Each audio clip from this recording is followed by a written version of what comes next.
सास का श्राद्ध। नंदिनी और दिलीप की शादी के कुछ हफ्तों बाद ही सास की मृत्यु हो जाती है, जिस वजह से ससुराल में आई नई बहू एकदम अपने ऊपर इतनी जिम्मेदारी देखकर घबरा जाती है।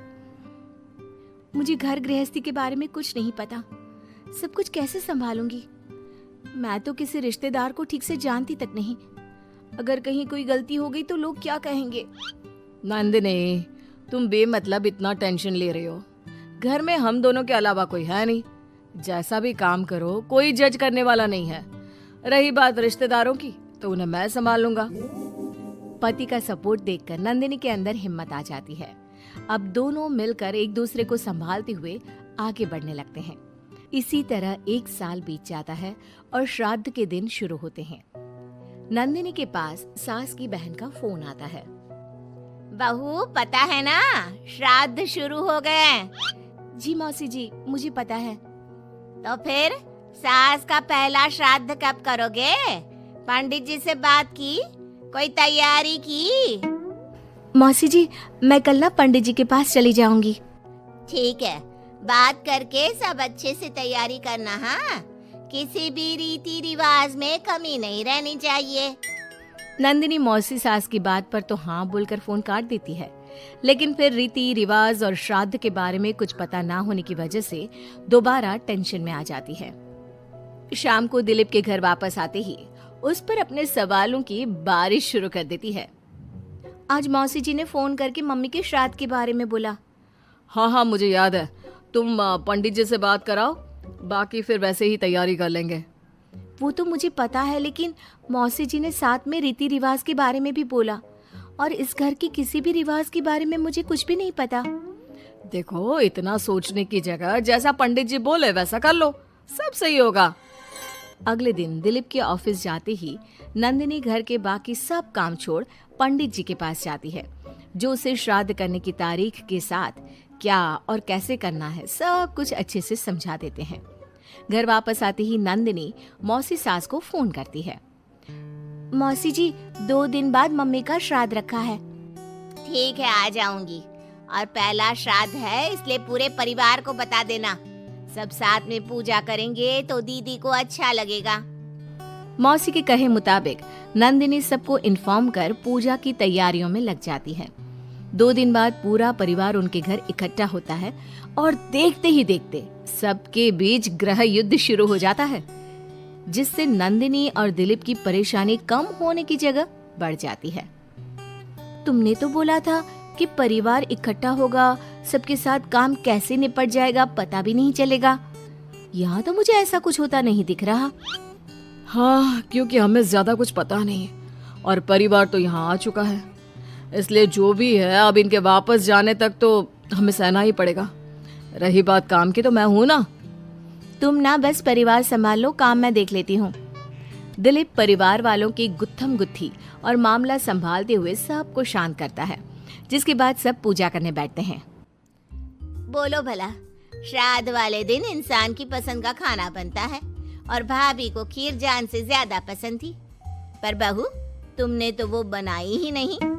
वो एक्चुअली मुझे खीर बनानी नहीं आती, कुछ खराब हो जाता तो बहुत नुकसान होता, इसलिए नहीं बनाई, लेकिन बाजार से मंगवाई है, कुछ देर में आ जाएगी। ऐसी तो आजकल की लड़कियां हैं जिन्हें सास की खुशी से ज्यादा नुकसान की चिंता है, जो खीर तक बाजार से मंगवाती है। मौसी जी, मम्मी की खुशी को याद रखते हुए नंदिनी ने खीर का ऑर्डर उनकी पसंदीदा मिठाई की दुकान पर दिया है। अरे बनाएगी नहीं तो सीखेगी कैसे? माफ करना मौसी जी, लेकिन आज पूरे परिवार का खाना बना है और ऐसे में प्रैक्टिस के चलते मैं इतने सारे लोगों के लिए खीर बनाती और अगर जरा भी गड़बड़ हो जाती तो बहुत खाने का नुकसान होता ना, जो अच्छा नहीं होता। नंदिनी की बात को इग्नोर करते हुए मौसी चुप हो जाती है, जिसके बाद सब पूजा करते हैं और कुछ देर बाद खाना खाने बैठते हैं, लेकिन उन्हें वहां भी शांति नहीं रहती। वो कभी खाने में कमी निकालना तो कभी किसी चीज की फरमाइश करना शुरू कर देते हैं। आखिर ये लोग माँ के श्राद्ध की पूजा के लिए आए हैं या बस ये गलत है, ये वैसा क्यों है, ये ऐसा क्यों नहीं, ये चाहिए वो अच्छा नहीं, ये सब बोलने के लिए? मुझे तो समझ में नहीं आ रहा, यहाँ श्राद्ध की पूजा हो रही है या इनकी पार्टी। जिस हिसाब से कमियां निकाल कर भी उंगलियां चाट चाट कर खा रहे हैं ना, इनकी तो पार्टी ही लग रही है। बस भगवान करे अब और कोई ड्रामा ना हो। दोनों पति पत्नी इसी उम्मीद के साथ मेहमानों को खाना परोसते रहते हैं। कुछ देर बाद ही मौसी सास का चिल्लाना शुरू हो जाता है। हे भगवान, सब इधर आओ। ये देखो, दीदी की तस्वीर के आगे रखी पूजा की पूड़ी पर चींटियां घूम रही है। बहू, तूने दीदी की मनपसंद खीर पूजा में नहीं रखी ना, इसीलिए नाराज हो गई हमारी दीदी।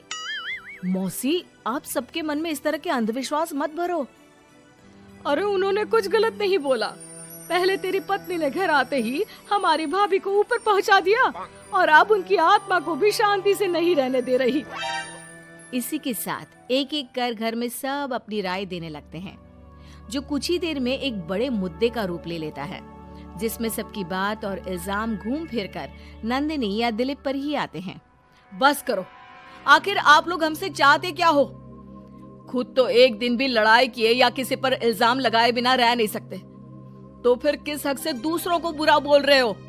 वो बेचारी जिस दिन से इस घर में आई है सबको खुश करने की कोशिश करती रहती है, लेकिन आप सब उसे टारगेट करने के अलावा कुछ नहीं करते।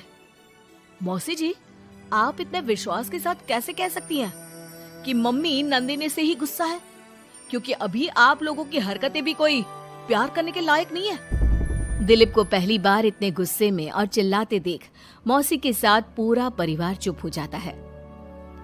आप लोगों को मुझे जो बोलना है बोलिए, फर्क नहीं पड़ता, लेकिन प्लीज मम्मी के लिए मेरे या दिलीप के प्यार पर उंगली मत उठाइए। माफ करना, पर यकीन नहीं होता, एक ही परिवार में लोगों के बीच इतनी कड़वाहट कैसे हो सकती है? सब एक दूसरे को नीचा दिखाने का मौका ढूंढते रहते हैं, सबको दूसरों में कमियां निकालनी है। क्यों? रही बात चींटियों की, तो बस वो तो पूड़ी पर रखी चीनी ले जा रही हैं। आखिर उन्हें भी तो अपने खाने का इंतजाम करना है। नंदिनी और दिलीप की बातें सुन परिवार में सन्नाटा छा जाता है। सबको अपनी गलती का एहसास होता है, लेकिन गलती ना मानने का गुरूर उन्हें आगे कुछ भी बोलने से रोकता है, जिसके चलते धीरे धीरे सब चुपचाप उठकर अपने घर जाने लगते हैं। अरे सारे कहाँ उठकर चल दिए? बेशर्मो, अब भी तुम्हारे अंदर इतनी शर्म नहीं आई कि एक सॉरी बोल दो? हमने बहू को न जाने कितना परेशान किया, फिर भी उसने पलट कर किसी को कुछ नहीं बोला। नंदिनी, हमें माफ करना, इस साल तो हमारी वजह से सब खराब हो गया, पर वादा करती हूँ अगले साल सब इस परिवार का नया रूप देखेंगे। फिर मैं भी वादा करती हूँ कि अगले साल सबको अपने हाथ की बनाई बढ़िया खीर खिलाऊंगी।